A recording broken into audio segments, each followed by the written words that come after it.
And now it's time to sip the coffee and spill the tea on Talking with 3D Live.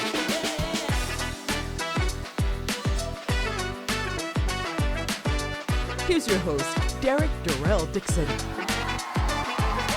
What up, everybody? Welcome to another exciting episode of Talking with 3D Live. I am your host, Derrick Dixon, and this is where we always sip the coffee and spill the tea. Listen, before we get started, make sure that you do a big favor to me and subscribe right now to Talking with 3D Live. All you have to do is click it, love it, share it. Make sure you do all those things. Make sure that everybody is tuned in to Talking with 3D Live. This is an iRose Film production, and we want to make sure that you don't miss it, this episode and past episodes. So please, once again, thank you all for tuning in.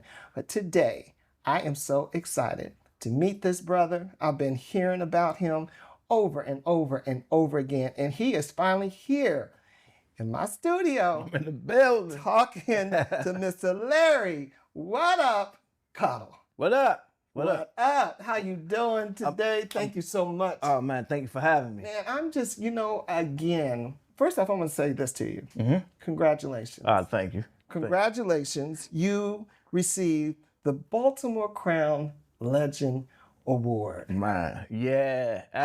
Come on. Jeez, after 30 years, maybe. After 30 years. Yeah. But isn't it worth it? After 30 years, because a lot of times, Larry, and I know I'm just jumping right into this. Let's jump right into it. And I'm going to let everybody know a little about you and everything, but, we want people to recognize what we've done. Right.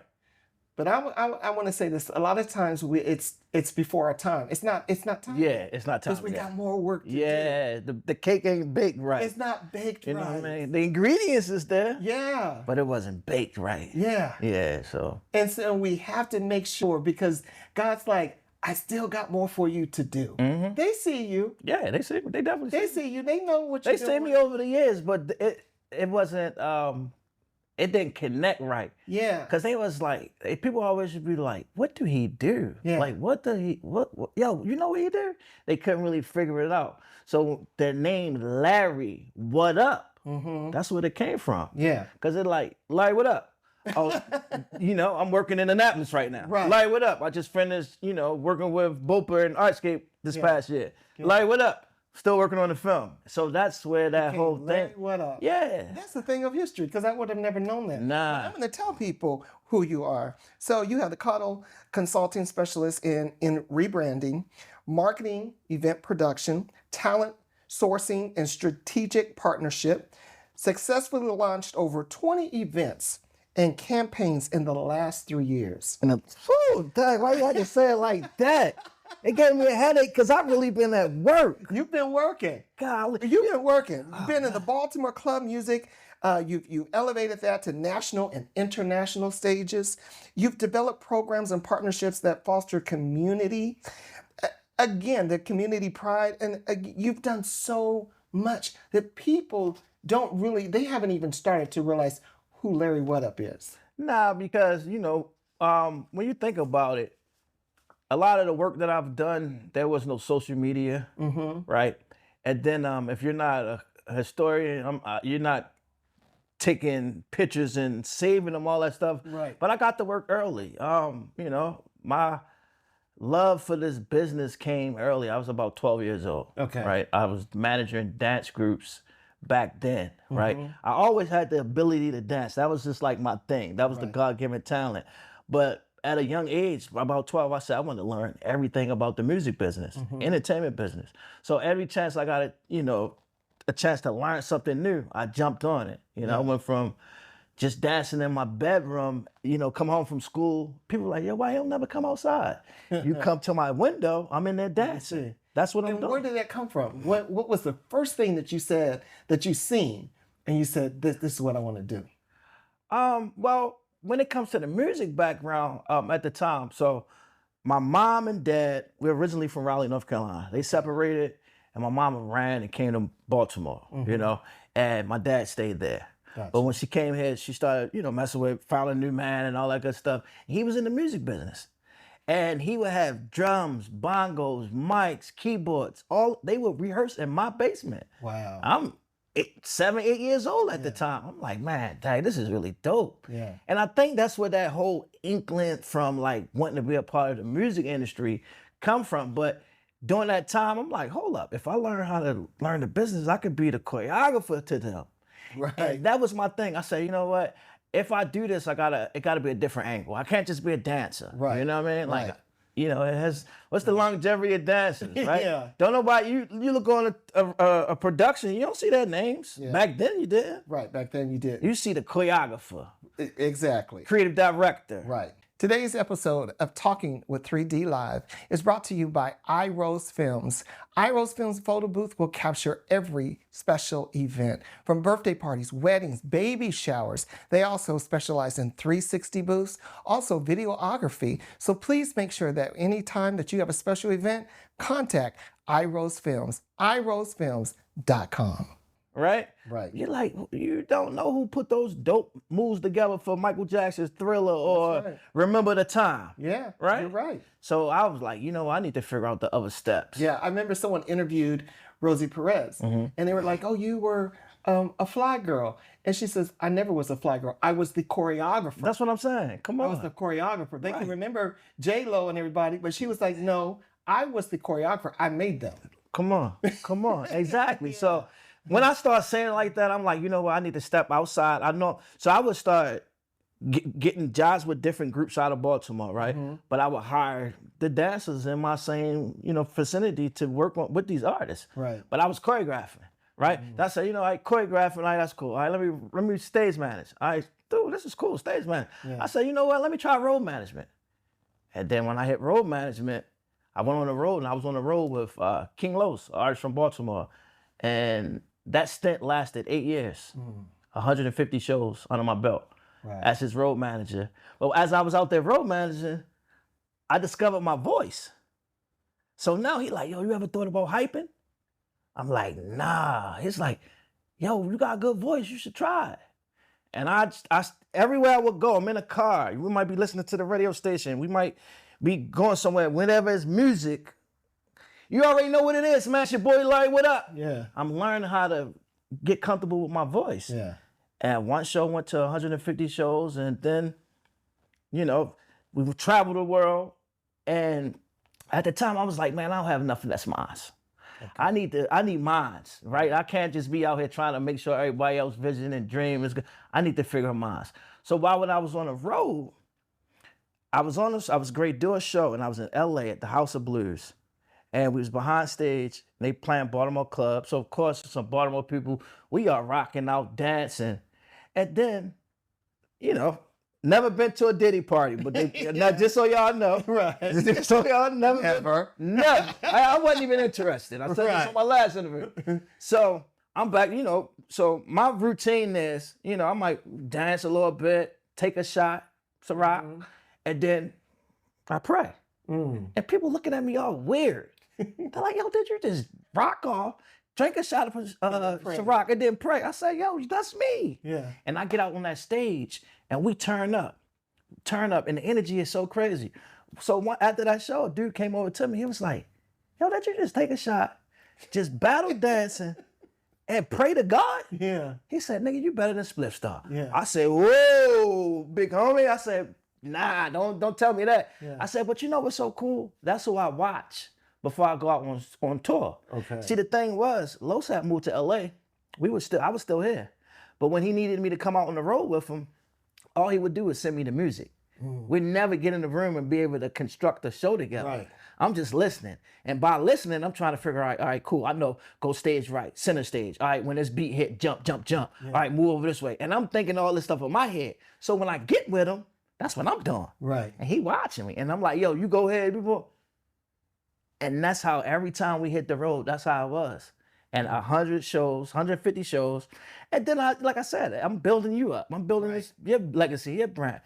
And when the guy told me, you better than Spliff, I said, nah, yo, it's more than hype. You know what I'm saying? He's like, yo, he basically said, you the dopest hype man alive. I said, nah.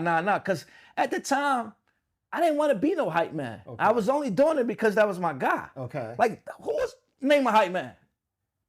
Exactly. Don't nobody know no hype man? Right. Right. So I ain't want to be called that. Right. You really can't. Only person you know is Split Star. Yeah. And I ain't want to be caught in that. So I'm like, nah, yo, it's more than hype. And I coined it with more than hype. Okay. I'm like, it's more than hype. And he's like, what you mean by that? I said, yo, you might see me on stage. But I say, you know what? Before he come in this venue, I make sure the money is taken care of. I said, if he got to go to interviews, I'm the one making sure he's there on time. If he want to go to the mall to spend some money, I'm there. If he want to go F off with some women, I got to, you know what I mean? All that stuff. I'm managing the role. I'm just going to throw some names. Gotcha. And just tell me about it. All right. Paradox. Man, that was my church on Fridays, right? I was just talking to my brother Kai, man. Like, a lot of people don't know, you know, that place, if you lived in Baltimore City during that time, it was so much stuff going on, right? Okay. Throughout the week. But on Friday nights, when you go in there, that was church. You know how they say go down to the altar and let it loose? As soon as I walked through, I'm in the line. I'm in the line dancing. You don't even, before we get in the door, we in the line. And then to be honest, we really ain't had to stand in line because we were the guys, right? We were the guys. But the Paradox was my church, man. It was the home. It's really where a lot of my family came from, right? Because I'm not originally from Baltimore, right? Okay. Where you originally from? Raleigh, North Carolina. Okay. Yeah, so, you know, being here in Baltimore, like, I wasn't in a mindset, oh, I want to see my family. I made the music and entertainment industry my family. Right. Those people became family. Another name, the Art House. Man, the Art House. Woo! That was a secret mission that we had going on. So, how I got involved in the Art House, it was a good friend of mine. He's like the GOAT of all this art stuff, named Bezo, right? And Bezo at the time was tattooing one of my good friends, Prescott Burgess, which he played for the Ravens at the time. And Bezo was like, man, you got to meet these guys. Because he would come over to Prescott house. At the time, I had moved in with Prescott. I was like his nightlife marketing manager, right? He had a room for me and everything. And I made sure anything dealing with nightlife, it was taken care of. Right. Bezo was another person in the arena. And we would go over his house while I was go over the house with him while he's tatting Prescott. He started talking. He was like, yo, you really into art like that? You need to meet my guys, man, Max and Mo. I'm like, all right, just introduce me to him one day. You know what I'm saying? Whatever. So Max seen us at the club one time. He like, yo, I'm gonna do a photo shoot with Prescott. You know, he trying to work his way in. Right. I was like, all right, well, let me see. I set it up. Right. So I ended up setting up the photo shoot. We went to Mac's studio, but then after the studio, we went to the house. Man, and I walked in the house, and I was blown away. It was art everywhere, computers, beat machines, heat press in the basement. It was just like a whole underground operation. And I walked in, and they was like, can I show you something real quick? They said, it's not out yet, and we don't really, we trusting you because Bezo said. And they took me upstairs, and they showed me a template for something called DMV Jams. Okay. And basically, DMV Jams at the time was the Achilles heel to World Star Hip Hop, right? Right. So, but we were the World Star Hip Hop to the DMV. Okay. And they showed me all that stuff, and I'm like, yo, this is dope. This is similar to what I was working on at Prescott House. Wow. So they brought me in as the marketing director, and then I came in as a partner. And then probably for like 6-7 weeks straight, I was taking 4 to 5 guys to Merrill Lynch. Wow. Meeting for $500,000 to investing in this product. But what I learned from that was, we living in the white man society in America. Yeah. I took too many monkeys to the table. Yeah. Right? Because we at the table, right? Now, if I take you to the table and you looking like that, we ain't getting no money. Right. Because you already look like you got money. I already look like but you can't look too broke neither. Right. Right? And then everybody ain't got to be a speaker at the table. Yeah. You know, if you it's like some of the goons back in the day, if they go into a meeting, they might have 3 to 4 guys that's just there. Them guys don't say nothing. See. They don't say nothing. We having this conversation. Right. But if the right thing don't come out that conversation, they ain't got to move. Yeah. They ain't got to do no physical, but just their presence. Right. Right? I ain't know that till later. And we messed the whole deal up. They told us on the 6th week, y'all don't need our money. Get with us, in a couple of months. And a lot of the guys had prepared to, I mean, because I was going for 500,000. I had them on the books, $80,000 for everybody, salary, yearly salaries. Wow. Right? After we walked out of there, 4 of the 6 of us, they left. They said, man, this ain't even gonna work. This ain't gonna work. Presentation of the whole business aspect too is a big deal. Yeah. It's But a think very about big this. It was premature because I went in, we ain't even had a website. I told you it was just a concept. Right. I'm talking about, I'm in a meeting with Merrill Lynch, the wealth financial advisor for Merrill Lynch. Yes. For $500,000. He can easily go to one of his clients and just take that straight from them. Right. But it's so much stuff on the table, so much stuff on the table. And he like, man, the 6th week, had a CPA certified public accountant. Every week I'm meeting with them. And then he just said, you know what, man, y'all got too much going on. But me and my guy Max, he said, you know what, it's all good. Everybody else went that way. The year, it was 2010, New Year's Eve. Me and Max in the office, generating the website. Generating. Everybody out partying, doing their own thing. We generating the website. 2011, ding, DMV Jams was born. Yeah. And then probably like 2.5 years later, we became like one of the top websites in the region. We ranked our way at 23,000 on the Alexa scale. Right. And then we became like really a problem around here with 92Q, 93.9. They started like, ooh, what's going on? What's going on? And then all of a sudden it said, shh. Somebody pushed the button and demoted, and this was shh. Wow. And to this day, everybody asks, like, what's up with DMV Jams? What happened to DMV Jams? What happened to DMV Jams? Like, it was a movement. I'm talking about movement. I had personalities. A lot of these personalities around here, people that's doing really, really good. Tino, you know what I mean? You know what I mean? Right. Sky High Clee, you know what I'm saying? Like, these are people, you know what I'm saying, that went on and really became poster childs of this industry and doing stuff. But DMV Jams was a dope spot, man. But what I'm learning now, right? DMV Jams is what they call an incubator. Okay. Right? That word incubator, there's so much money in it. Back then, we was putting our own money in. We had no investors, you know what I'm saying? No loans, no grants. It was just the love and the passion for arts. And then the art scene here in Baltimore, right?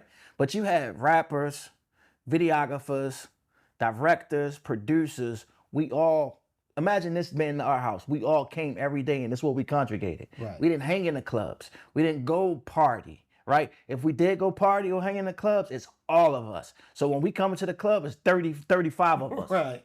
Wow. You're also known, also Unruly Records. You have also Artscape. Yeah. Big name in Artscape. Yeah, so, man, this year was really dope for me in Artscape, despite we didn't get a chance to perform the actual day. Artscape, they hired Caudle Consulting.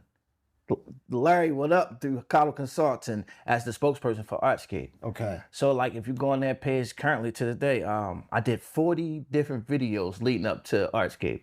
So 40 days out to Artscape, we dropped 1 video a day. Wow. But think about it, if we had 40, that means I went to work 2.5 months prior. Right. You know what I mean? But it was a great experience. And then they did that. Of course, the check was looking good. Right. And then they said, you know what? We want you to care. Actually, it wasn't they. Okay. Rachel Graham. She's not no longer there, but Rachel Graham, she was at my film screening. And she's like, Larry, I love this film. I love what you did. And then I did, right after the film, I did something called One Night at the Paradox, where I brought a couple of a bunch of the performers in the film, they performed, and then had a DJ from the Paradox, just a 45-minute set. So she saw that, she's like, I love this. I want you to do this for Artscape. And she hired me for the spokesperson, and she hired me to curate the 45 minutes on the main stage. Wow. Yeah. Let me ask you something, Larry, because, there's so many young people out there and they're like, man, I want to be like Larry Whaddup and everything, and don't realize it's a lot of work. It's a lot. This is waking up and going to bed, and still while you're sleeping, you're thinking about it. I was working on something while on my way over here. And because at the end of the day, I'm one of those type of people, and I know sometimes people will say, like, man, you need to get out this way, but I'm one of those type of people, I don't like hearing no. Right. So, and I know that I know how to do it. You see what I'm saying? Yeah. So if I know I'm gonna get it, no, I'm gonna just go ahead and deal with it and do it myself. That's right. You know what I'm saying? And shout out to AI. Yeah, yeah. AI is taking us to another level. And I'm telling you, You know what I mean? It enhances. It has. It Yeah. helps. If you don't know how to write, if you don't know how to format things, Come on. AI is the person That's that's the going to help person. you out. That's the person. You know, because the fact that, and what's sad is a lot of people don't even know they have that resource. Nah, and they look at it as like it's taking somebody's job. It's your words. All we did was tweak it a little bit. Come on, man. That's all we did. Come on. They tweaked your words. It was your thought. It was your concept. Be able to, and it's just like going to an editor. Yeah, exactly. That's all it is. The more and more that you talk to it, the more and more you communicate, it knows who you are. It knows you. It knows your personality. It knows your personality, it knows your style. All you got to do is like put Derrick. Come on. Exactly. This is what I want. Yeah. You can get it one word. One word. And I pay my $20 a month. I pay my $20 a month. I love it. Yeah. Come on. Yeah. And that's how I'm able to be, like bro called me and say, yo, can you do this? I ain't had to look at my schedule and say what job or what I gotta do. Right. I'm my own boss. Yeah. I'm Caudle consultant. I wake up when I want, go to sleep when I want. Yeah. But sometimes I don't go to sleep. See. So that I don't have to wake up when I don't have to. That's right. And if you understand what that means I'm working. Right. I'm up. I'm 3 computers up. This got AI, that got AI. We working. I'm editing the website. I might be working on some files over here, but it still gives me my freedom because I don't have to worry about all these other personalities and this person get tired and this person. Nah, man. Yeah. You know what I mean? Let's switch a little bit over to films because you're working on a lot of things in films. All right. Film is my passion. Okay. I love acting. Okay. Dope. I love film. I'm a writer, Nice. director, mostly stage plays. Okay. I have done we're going to be getting started into the editing process of my first project called The Green Estates. Okay. Executive producer, director, Dope. Dan Cohen. So I'm working with someone great that's taught me a lot and made me do my research in order to put out a good project. So that'll be coming out in 2025. So tell me a little bit about also film. And then, we've been talking to people and I'm sitting there, this stuff is rolling through my head. Well, this is why we had to wait 30 years. Yeah, exactly. Because the stuff the flowers wasn't blossom. Yeah. The bamboo hadn't risen yet. Yeah. Right? So I started working in film, I think probably like 2-3 years after Homicide: Life on the Streets had started filming in Baltimore. Okay. And I would chase these people around. Anywhere around the city, I would be there. If they popping up, I'm there. I'm trying to figure out like, how do I get in? Right. How can I get a job? I knew nothing about the industry. Okay. Let's keep it 100. Okay. And I'm like, all right, cool. Then I'm being at these places and I'm like, all right, cool. Then this lady was like, you should send your picture down to Homicide. I'm like, Homicide? She's like, yeah. So I sent my picture, and at the time, I'm going through a bad situation. I'm living in Flag House. Okay. I'm trying to figure it out. I'm 17 years old. Get a phone call back. The dude says, this is, I forgot his name at the time, from Homicide: Life on the Streets. He said, can we speak to Larry Caudle? I said, this is Larry. He said, we're offering you a position on Homicide. They said, have you ever played a dead man? Who played a dead man before? Right. I'm like, no, but I've seen many people dead. Right. Right. He was like, we'd like for you to come in if you're interested in a part. So they gave me a part called Jake the Jake. And his scenario was he was a Jamaican, but he was selling fake drugs on Park Heights. Okay. And my character sold some fake drugs to some people, some white boys. And they came back and shot me up 26 times on the episode. Wow. Yeah, you see me all on the grass, blood shots on me. You see me in the autopsy table. So that was like the first little inkling. Okay. But then I always had that mindset. I hustle, right? Yeah. And in the hustling world, my mindset to get me out was, if I'm not going to be richer than the guy that I'm doing this for, I don't want to do it. I don't want to do it. I don't want to do it. And that's what made me pull away. So, and that's that same mindset in everything I do. It's like, all right, cool. If I don't know it, I'm going to learn it, right? And I started learning. And then I got cool with people on the set. And at the time, I was a little brawly. Yeah. I was like, I was Dan size, right? Brawly. And I'm like, hold up. Maybe I can get in this way. And I asked the dude, I was like, probably saying, so I'm brawly? you know what I'm saying? Listen, Dan will tell you, I'm way this is a small. Okay. God, I used to be big, wasn't it? Listen, so I'm looking now. I'm like, maybe I can get in from the security standpoint. So I had my guy at the time. His name was Perry Blackman, and I'm like, Perry, man, how I get in to do security? Yeah. He's like, just sign it. Or I'll give you an application. You send it in. We go from there. And he gave me the job. So now I'm working security on the movie sets. Okay. So now I'm like, all right, cool. I'm gonna get my way in. I'm gonna figure this out. I'm Trojan horsing it now. Right. So I'm on set. So now being as on security, I get to be around the director, producers, everybody. Right. You know, as an extra, you gotta be stuck over in the little That's room, right. right? Until they call you, right? Yeah. And come out and walk across You know the what I mean? street, and they like cut. And Right. Go back to to the the room. room. A PA, you can't even, if this is the set, I can't even look at the set. But as security, I can go anywhere on the set I want. Right. So I started building relationships. I worked on, what is it? Liberty Heights. Okay. Worked on security on Liberty Heights. I worked, when they first put the Hippodrome down on Utah Street. That's where they were shooting at. Worked on that. Then I'm like, I started getting the bug. Then I worked on Prison Song. Then I was in the dance world still, right? Mm-hmm. And I got a phone call from Perry. Perry said, Vivica Fox is coming here to do the hair salon, right? It was before the beauty shops. Okay. But the brothers that did the beauty shops, they was a part of that. They came, we filmed down, South Baltimore, and they had A-list, B-list, C-list. So we worked about 2 months, right? Now I'm asking Perry, I know you're my God and everything, Perry. And he allowed me to finagle some stuff. Like I was able to, at the time I was going to Morgan, so a group of guys I was working with, we came up with a company called Calisthenics, exercise brand. I got the clothes in the movie, Vivica Fox with a shirt on and all that stuff, but I ain't get no money in my pocket. I'm going down there every day. Right. So I hit Perry, I like, Perry, when the checks come? He's like, dog, man, I ain't want to tell you, man. They said they only gonna pay the A-list and everybody else ain't gonna get paid. They pulled out on this project and blah, blah, blah. And the young me at the time, I was thinking in my head, that was when my transition period. I was like, I could have spazzed out. I could spazz out. I really need this money. I'm broke. I need it. I'm in school. But something was like, you know what, Perry, it's all good.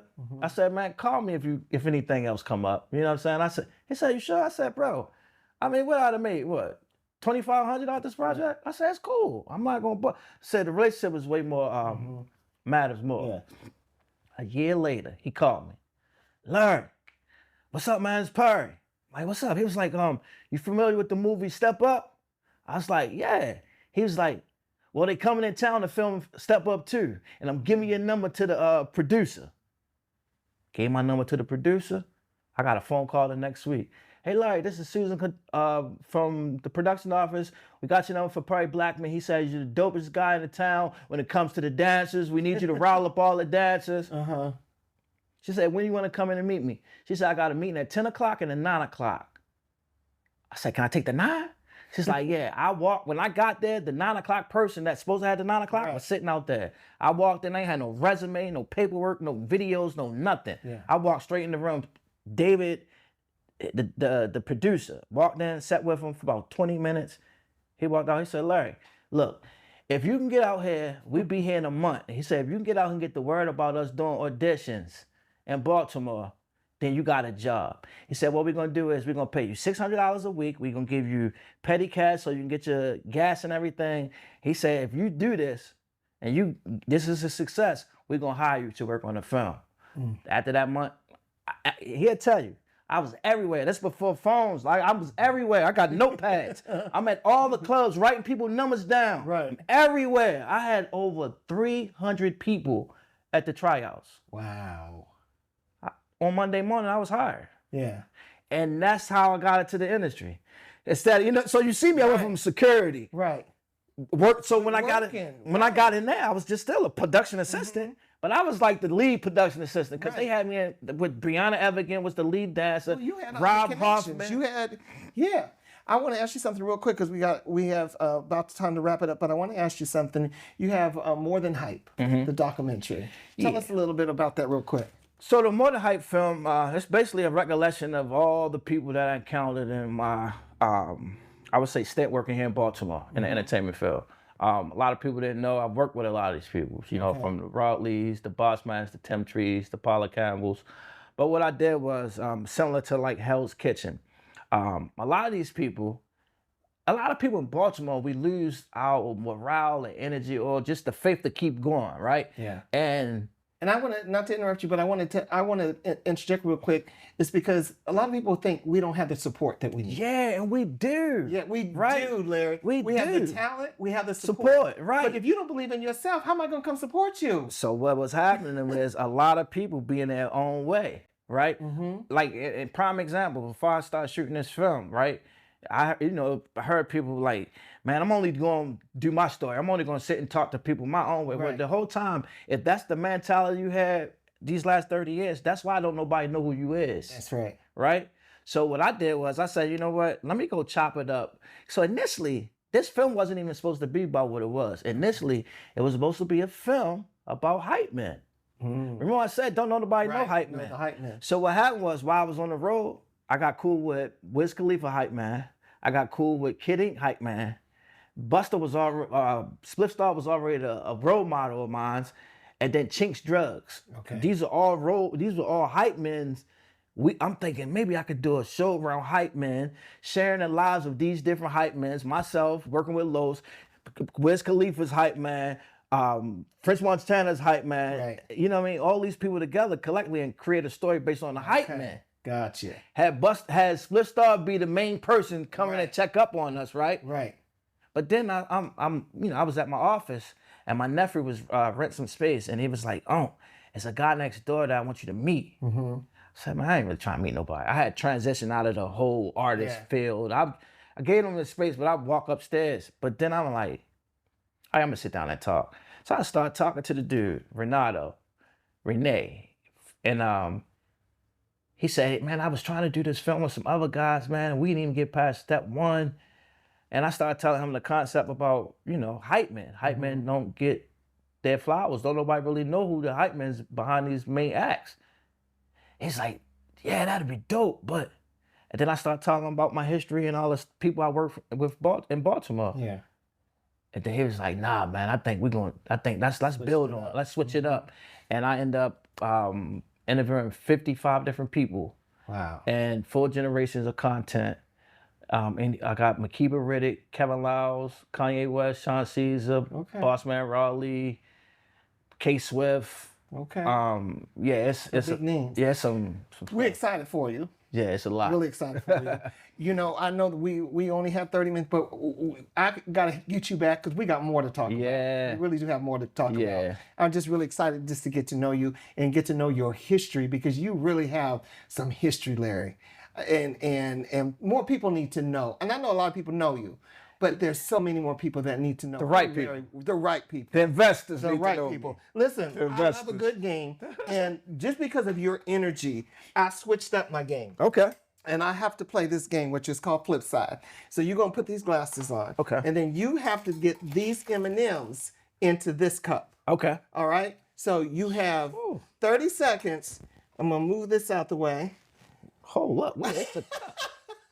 I got this. I got this. You are going to take this spoon. What and spoon? I'm going to hand you the spoon. All right. You got to get the M&Ms from this cup into this cup. Okay?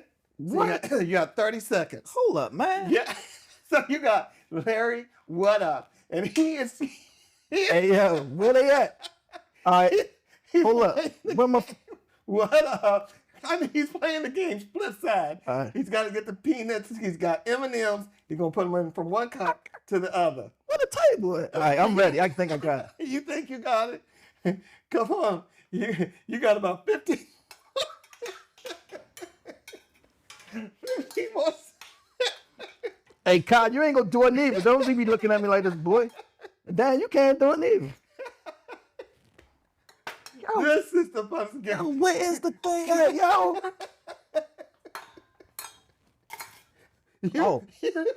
You're in the cup. I'm in the You're cup. in the cup. I'm in the You're in the cup. I'm in the Now cup. find the other cup to put it in. I gotta see. Where the you go. He got it in, ladies and gentlemen. Took him some time, but he got it in. That is crazy. I'm like, where's the cup? These glasses. Woo! Listen, we got to get out of here, but as we are leaving 2024, Yes, sir. going into 2025, what do you want to tell people?